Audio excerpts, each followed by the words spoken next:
weeks ago, I, 42, female, discovered that my husband, 46, of 6 years, had been cheating on me. And the worst part was that my stepdaughter had been covering for him, even though I have treated her like my own daughter all this while. My husband and stepdaughter, I'll refer to them as Jeff and Vanessa, have been a part of my life for the past 12 years, and I've watched Vanessa grow up and have pretty much raised her since she was 6 years old, since she lost her mother a few months after she was born. She just turned 18 a couple of weeks ago, and Jeff and I bought her a car for her birthday, but in reality, it was actually me who paid for the car. We told her that it was a gift from both her parents, since Jeff has been unemployed for the past 8 months, and I'm the only one that's been working like a fool to take care of this family. His previous job paid well enough, and we were doing decently on our income, but there were mass layoffs because the company started going through a rough patch and eventually ended up shutting down. During that time, he lost his job, and I promised him that I would pull through until he was able to find something else. A couple of weeks after he lost his job, he told me that he wanted to start his own business, and so he would be working on a business model and was not going back to work until he had planned out everything. I was fine with that because I knew that it had been part of his plan for a really long time. And I agreed to this arrangement. I figured that it would take a couple of months, and once he started his own business and it started doing well, it would be really good for the family. So it was worth it to make some sacrifices right now for the sake of our future. So for the past couple of months, he has been saving money, and I have been handling all the expenditures on my own without any complaints. In spite of all of that, he had been cheating on me for the past 3 months, and like I said, Vanessa knew about it and was even helping him cover up. I found out about it purely by accident because he had left for a so-called business trip recently and had told me that it was necessary for him to go because he had a meeting with a big shot investor, and if he cracked this deal, he would be able to get his business up and going in just a couple of weeks. I didn't see any reason to doubt him, so I was the one who booked his flight tickets and the hotel room, since I never would have suspected him of anything shady. He had told me that it was going to be a 3-day trip, but the day before he was supposed to come back, I came across a couple of text messages on Vanessa's phone that she had left on her bed, and that was how I was able to figure out the truth.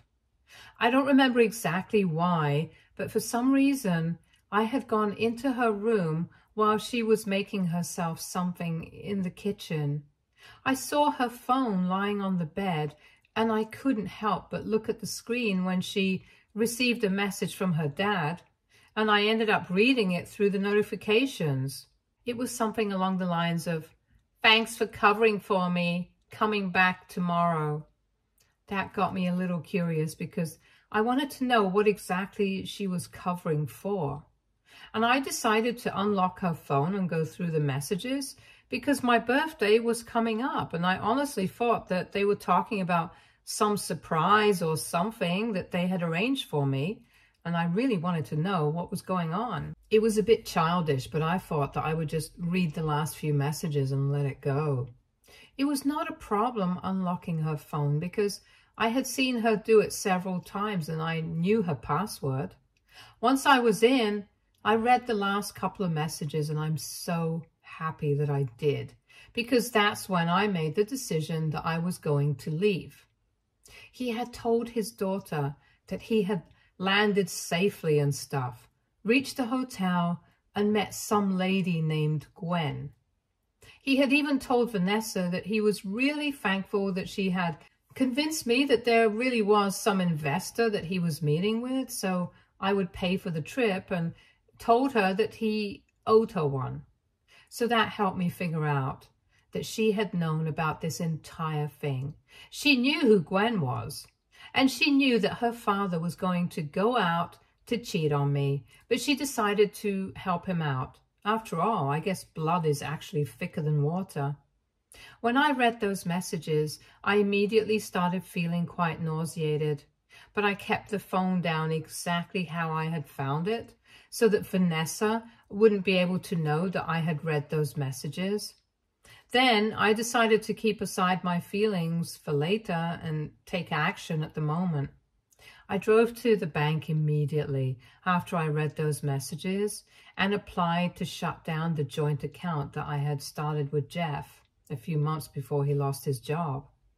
Back when he still had his job, we had decided that we would put aside some part of our income every month for stuff like our retirement and Vanessa's expenses in college. And even after he had lost his job, I had still been putting aside the money. However, that day I decided that it was time to shut that account since we were definitely going our separate ways. Our bank only required one of us to be there to apply to shut the account. So I transferred all the funds from that account to mine and initiated the process. Some of that money was supposed to be his, but I don't think it mattered because for the past 8 months I had been covering for him, so I think I deserved to keep the entire money from that account. After I did that, I felt much relieved, and while driving back home, I had a little crying session by myself, but put on a happy face before going back home because I did not want Vanessa to be able to figure out that I knew about everything. And the next day, when both she and her father would be home, that's what I was going to tell them. So for the rest of the day, I pretended like everything was fine. However, when Jeff came back home in the morning the next day, I decided to ask them to gather in the living room, and then I showed them the paperwork for shutting the bank account and the title to the brand new car that we had just bought for Vanessa. And I told them that I had shut the joint account, and I would also need them to hand over the keys of the car to me. Both of them looked shocked, probably because they had figured out that I knew by then. Then I confirmed it for both of them that I knew about Gwen because I had seen some messages on Vanessa's phone, and then Jeff got to his feet, trying to explain to me that Gwen was just a friend and it might have sounded suspicious, but it was really just all innocent and platonic. And he hadn't told me about it because he didn't want me to worry or overthink. But I'm no fool. I knew what was going on, and from the tone in the messages that he had sent to Vanessa, I knew that it had to be an extramarital affair because otherwise he wouldn't have gone to lengths to cover things up. So I told him to lay it off because there was no way that he would be able to fool me. And I told them that I wanted them to leave because after what had happened, I didn't want either of them to be a part of my life anymore. They had used me financially, and both of them had betrayed me. What hurt the most was that I had done everything right, and this is still how they treated me. After I had asked them to leave, they started pleading with me, apologizing to me and stuff, but I was not interested in hearing them out, and I told them that I was going to speak to a lawyer and get the divorce proceedings started soon because I had made up my mind.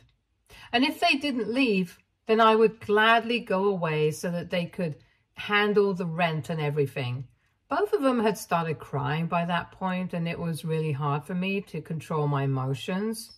But I knew that I had to, so I watched them pack and leave, but didn't say anything. Then, once the two of them were gone, I broke down again, but I still called my parents up and told them everything. My dad was the one who did all the research and put me in touch with the divorce attorney later that day, and within a few days we had filed for a divorce.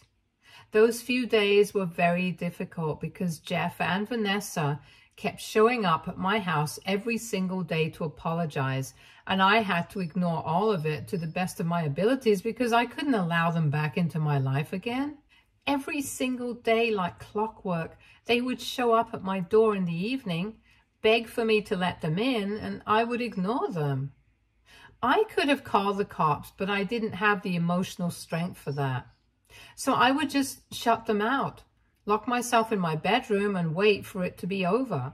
After I filed for the divorce and they still came back that day, I decided to open the door and tell Jeff that there was no point in trying to get me back anymore, because my lawyer and I had already filed for a divorce and he had better find an attorney as well. Then I shut the door and went back to my bedroom, and I could hear him and Vanessa screaming for me to come back out and at least talk to them, give them a chance to explain themselves and make things right with me. Anyway, after I told them that I had filed for a divorce, they didn't come back again, and I was a bit relieved. Then 2 days ago, my lawyer told me that Jeff and his lawyer had responded to my petition, and their claims were a bit surprising because they were not ready to agree with the terms of my divorce, even though I thought I was being relatively fair. But according to them, they felt like they deserved to keep the car that I had gifted to Vanessa, and they also wanted me to send him his share of the money from the joint account that I had transferred to my account before shutting it down. Not only that, but apparently they also felt entitled to ask for alimony because we had been together for a really long time, and this was the least that I could do for them since he was unemployed at the moment, and I hadn't given them enough time to prepare for this situation before kicking them out. I thought it was quite unfair of him to make any such demand since he had cheated on me and had been cheating for the past 3 months. I knew that because he himself had mentioned it to me quite a few times because he thought it was going to make it better. He thought that having an affair for 3 months was somehow better than 3 years, since at least it didn't really mean anything. So after I received his response to the petition, I decided to do something kind of sly, and I called him up really late at night. I pretended like I was very upset and kind of tipsy so as to make it seem less unnatural for me to be calling him so late. And then I started talking about how he had let me down and that the response to my petition was even more hurtful than getting divorced because it made me feel like he had only been with me for money for the past couple of months, and that our relationship meant nothing to him. I started to pretend to cry, and I knew that doing that would help because it got him talking, and he started telling me that he didn't want this for either of us. But since I had already filed for a divorce, he had to look out for himself and Vanessa as well. He could deal with the fact that he was unemployed right now and was relying on his own parents for a home and food on the table, but Vanessa was going to start college in a couple of months and he couldn't risk that, which is why he needed the money. He actually started crying and told me that he was really sorry about everything, that he didn't even mean to cheat on me, but Gwen was the one who had initiated everything, and he just couldn't help himself because everything had been going wrong recently, and that was just a way for him to cope with the situation.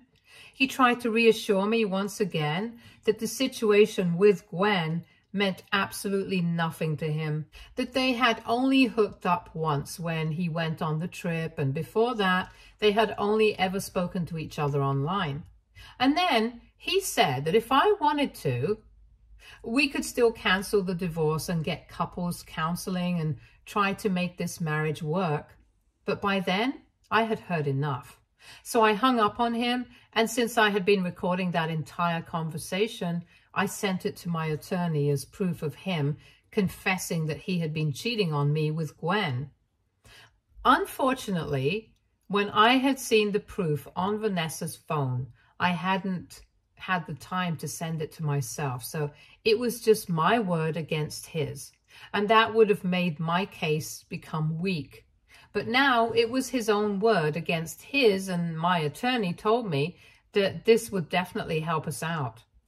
That was 2 days back, and today we met with a mediator, and the first thing that we did was play the recording and say that because he had confessed to cheating on me, it meant that he couldn't talk his way out of it, and he would either have to agree to my terms for the divorce, or we would end up in family court with this, and even that wouldn't end up too well for him since we are from a fault-based divorce state.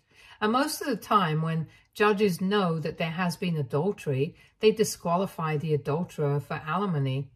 And to be honest, I didn't even want to entertain the idea of a mediator, and I wanted to take him to court. But my lawyer was the one who suggested it, since it might have been easier for him to just give up if he knew right from the beginning that it was a lost battle that he was fighting. And the look on his face was also worth seeing when I played that recording, since I don't think he had seen it coming. We had to terminate that session without any conclusion because he was too shocked. And I was quite happy about it when I came back home. I still would have been happy about it right now if I hadn't received a text from Vanessa saying that it was really nasty of me to give Jeff false hope, because he had really started to think that I might forgive him after that phone call the other night, and only had he realized that it was just a way for me to manipulate him. For what it's worth, she also apologized for everything that had happened, but told me that Jeff was her father, and she felt like she needed to be on his side, and that's why she had covered up for him. But there was nobody who had regretted anything that had happened more than he did. And the least I could have done was not make a mockery of his feelings for me by using it to win the divorce. Apparently, once he had gotten home after the mediation session, he had completely broken down and nobody could comfort him and get him to stop crying. Not his parents, and not even her. She tried to make it seem like what they had done might have been wrong, but now I was in the same boat as them because I was turning out to be quite manipulative and ruthless. I personally don't think that's valid at all, but just because it's Vanessa who has been saying this, I can't help but take it to heart. I know it's irrational and unreasonable, but I still have to ask. AITA for tricking my soon-to-be ex-husband into confessing that he had cheated on me so that I could use that against him during our divorce. Update 1. So this subreddit gave me the exact kind of reality check that I needed, and I'm so thankful for it. Going through the comments was a really huge wake-up call for me, because I started to feel quite emotional simply because Vanessa had said something to me. People can get mad at their partners and decide to forgive them with their children. It's always dicey. I know that I'm not her biological mother. I've always known that. But nevertheless, I still raised her from when she was very little, and I have watched her grow up in front of my eyes. So naturally, it was quite difficult for me to come to terms with the fact that I was not going to be losing Jeff, but also Vanessa, the girl who I had raised like my own daughter. I had already been finding it very difficult to cope with my emotions, and I guess that's why I got a bit carried away and started feeling kind of guilty, which is why I had to come here for validation. Thanks to you guys, I now am fully aware that it was her trying to manipulate me into feeling bad, and that's exactly what I should not fall for. I had already blocked Jeff, and after reading through the comments here, I decided to block her as well. And if I'm being honest, one of the most difficult things I've had to do, even more than cutting Jeff out of my life, but it had to be done. What she did was unforgivable, and no amount of apologies are ever going to fix it. It really sucks. Probably more for me than it does for her, because I had always wanted to be a mom. And when I found Vanessa and started building a relationship with her, I thought this was what I needed to complete my life. This is actually not my first marriage, and I had been married before, but unfortunately that marriage had also ended in a divorce because of my infertility. When I was 22, I got married to my college boyfriend, and I was head over heels in love with him. So we decided to start trying for a baby 2 years into our marriage. By then, we had been together for almost 5 years, and I thought that it was the right time.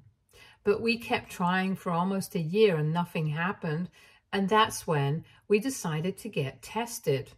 And unfortunately, I was infertile. So we could keep trying, but it was likely that it would either take a really long time for me to get pregnant, or maybe I wouldn't be able to get pregnant without treatment and stuff at all. At the time, we had both just started working, so it was not realistic for us to start treatment since it was quite expensive. We didn't want to rely on our parents, so we had to push back our plans of getting pregnant, and it was hard for both of us. But he started distancing himself from me emotionally instead of being there for me. And eventually, I couldn't handle it anymore. We started fighting a lot and quite frequently, and things would get very ugly. So after almost 1 year of trying to make it work, we decided to go our separate ways. I was single for a couple of years until I met Jeff, and with him, I decided that I could maybe try falling in love again. That was obviously a huge mistake, which comes as a shock to me even now, because with him, I decided that I wouldn't rush through anything. And we even waited for 6 whole years together before we even thought about marriage, because neither of us was ready for that kind of commitment. Since I had just been through a terrible divorce a couple of years before that, and he had lost the love of his life 6 years before he met me. Both of us took it slow, and even then it hadn't even mattered because he still ended up cheating on me. I don't know why I'm sharing this. It's not really relevant to what's going on right now, but I just feel like I wanted to talk about it to somebody because everybody in my life already knows all of this. And I didn't want to bother them by talking about the same things over and over again. Anyway, my point was that I had always wanted to be a mother, but unfortunately, it had not been possible for me back then. And by the time I met Jeff and got married to him, I was already in my late 30s, and I didn't want to take that risk for the sake of my well-being. Besides, I already had to take care of them, so I had started thinking of her as my own daughter, and not even for a second did I think of her as my stepdaughter. I would always introduce her to other people as my daughter, but after everything that has happened, I don't feel the same way anymore. More than grieving over losing somebody that I loved from the bottom of my heart, I'm upset about losing my daughter. They're both still alive, but I feel like the versions of them that I had in my heart are long gone now. So I'm grieving them because things will never be the same again. The truth of the matter is that Vanessa is not my daughter, because if she had been, she wouldn't have ever put me through something like this and would have been honest with me. And that's the saddest part of it all, that not only did I lose a husband, but I also lost my daughter. Update 2. Hello, everyone. Firstly, I would just like to thank every single person who responded to my last update and reached out to me to comfort me and left supportive and wholesome comments. It truly, genuinely means a lot to me at a time like this when I'm going through something so upsetting. And to all my fellow women who have struggled with fertility and cheating partners, thanks for letting me know that things will get better, because I really needed that hope right now. Now, getting into what has actually happened since my last update, which was around a week ago, Jeff has decided that he's going to agree to the terms of my divorce because he probably doesn't want to waste whatever little money he has on paying for an attorney, especially when he knows that he's fighting a losing battle. I know for a fact that he has been counting on his parents to help him out, but I guess they refuse to do anything apart from letting them live with them for free and eat with them. Whatever his reasons are, it doesn't matter, because he has decided to agree to my terms of the divorce, and now we only have to wait for a couple of months before the divorce is finalized. Neither of them has tried to reach out to me after that one mediation session, and I'm very happy that they haven't, because I wouldn't know what to say to them anyway. It has been especially lonely for me. But a lot of people encourage me to reach out to my friends and family and keep myself surrounded by loved ones so that I know that there are people who genuinely care for me and I don't fall into depression. And that's what I've been trying to do. I spend a lot of my time at work, and when I'm not there, I'm trying to keep myself occupied and busy so that I don't end up thinking about whatever I have lost so far. My friends and family have also been incredibly supportive of me, and they keep dropping in to make sure that I'm doing fine. All the mutual friends that Jeff and I used to have cut him off because of what he has done, and have told me that they are completely on my side and will always be there for me if I need somebody. I'm very grateful for that, because I don't think I would have been able to remain friends with anyone who would have been on speaking terms with him after everything that has happened. I have also started looking for an apartment because I don't need to live in this house anymore. It's too big for just me, and I don't need that constant reminder that I'm on my own right now. So a lot of things are changing, and it's been very weird for me to try and cope with all of it. But I know that is a good thing, especially when you're trying to come out of a very depressing period of your life. Maybe it will be a great thing for me as well, and I'll come out of this stronger. Until then, though, all I can do is try to keep fighting and hope for things to get better. Anyway, thank you so much for everyone who has been supporting me. It really means the world to me, and I'm very grateful for everyone here. Update 3. Hello guys, I have been inactive here for quite some time, but that's just because I've been trying to get my life together, and I guess I've been doing a pretty good job of it because I am far happier than I used to be back when I was posting here regularly. I guess the live update is long overdue at this point, so I'll just get into that. It's been close to 2 years since my divorce was finalized, and it took me a really long time to start moving on from everything. But people were right. It does get better, especially when you keep fighting. After the divorce, I decided to move away from my city for a change of pace because everything was just too depressing and I needed something new. I already had all the money that I needed to start afresh because I had been saving for retirement and putting aside a part of my income every month. I had already quit my job and moved away, so I decided that instead of working again, I was going to start traveling because that's what I really like doing. When I was married, I would have to wait for all our schedules to align so that we could take a trip, but now I could just do whatever I wanted. I didn't really have any aim, but I started creating content on Instagram because I had seen a lot of people doing it and I didn't have any intention of blowing up. But one of my videos did blow up. That was around 16 months ago, and since then it's only been getting better for me. I started getting opportunities to monetize my content after that, which is something I didn't even know was possible until recently. But that's how I started earning again, and now I get to do what I love for a living. I didn't know that I would be able to restart my life and have so much fun at my age, but it's happening, and I'm truly happy.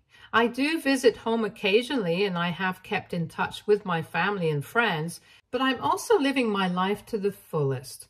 I have absolutely no idea what Jeff and Vanessa have been up to ever since we got divorced, and I think it's better that way. I don't think I want to know what they're up to either. I'm really content with the life that I have right now, and I couldn't be more grateful for the divorce because I think that really changed me as a person. I wouldn't say that it was a life experience that was necessary, but I guess I decided to make the most of my situation since I really had no other way to deal with it. And it made me a bit fearless, which is why I'm getting to live the life that I have right now. And for that, I will always be grateful.